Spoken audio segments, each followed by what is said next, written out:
చెప్తున్నాను. నేను ఒక ఊరికి వెళ్ళాను. దాన్ని ఎక్కడ అంటే గుంటూరు జిల్లాలో ఒక చిన్న గ్రామం. ఆ గ్రామానికి వెళ్ళాను. నైట్ పడుకున్నాను.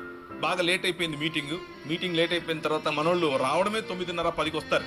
12:30కు మీటింగ్ అయిపోయింది. సరే అని వెళ్ళి పడుకున్నాను. ఒక ఉదయం 3:30 4 అయింది. 4 అవ్వంగానే గంట కొట్టింది. టింగ్ టింగ్. యెహోవా వలన ఆశీర్వదింపబడిన వాడా లే సోమరి లే అంటుంది. ఏ ఆకాశవాణి ఏంటిది అనుకున్నాను. బయటకు వచ్చి చూస్తే బొంగులు పెట్టినాడు ఇంతవి. నేను పాస్టర్ గారిని అడిగాను, ఏంటండి ఏంటండి పాస్టర్ గారు ఏదో సౌండ్ సువార్త చెప్తున్నామండి అన్నాడు. అబ్బో భలే చెప్తారు సువార్తలు. ఎలా చెప్తారు?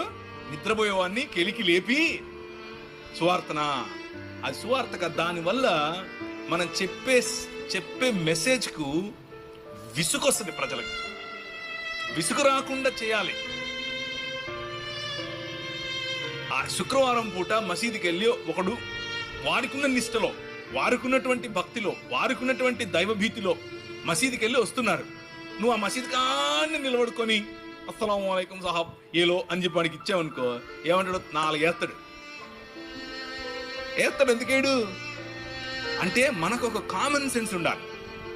ఒక కామన్ సెన్స్తో మనం పని చేయాలి. ఉదాహరణకు ఎవరైనా వాళ్ళ ఇంట్లో చనిపోయారు, వాడి దగ్గరికి వెళ్ళి రికార్డింగ్ డాన్స్ పెడతారా? పెట్టరు. Common sense. అరే వాడు దుఃఖంలో ఉన్నాడు, దుఃఖంలో మనం కలిసి కొద్దిగా సాంత్వన ఊరట ఇచ్చే పని చేద్దాం. ఎవరింట్లో అన్నా పెళ్లి జరుగుతుంటే వెళ్ళి పాకింట్లో చచ్చిపోయారంటే ఏడుతాం మనం. ఎందుకు ఏడం? అది కరెక్ట్ కాదు. అది మనకు కూడా తెలుసు. అలాగే మనం ఏదైనా క్రీస్తుని గురించి చెప్పాలి అని అంటే దానికి టెంపులే దొరికిందా, మసీదే దొరికిందా? అవసరం లేదుగా. ఎందుకు చేయాలి అక్కడ?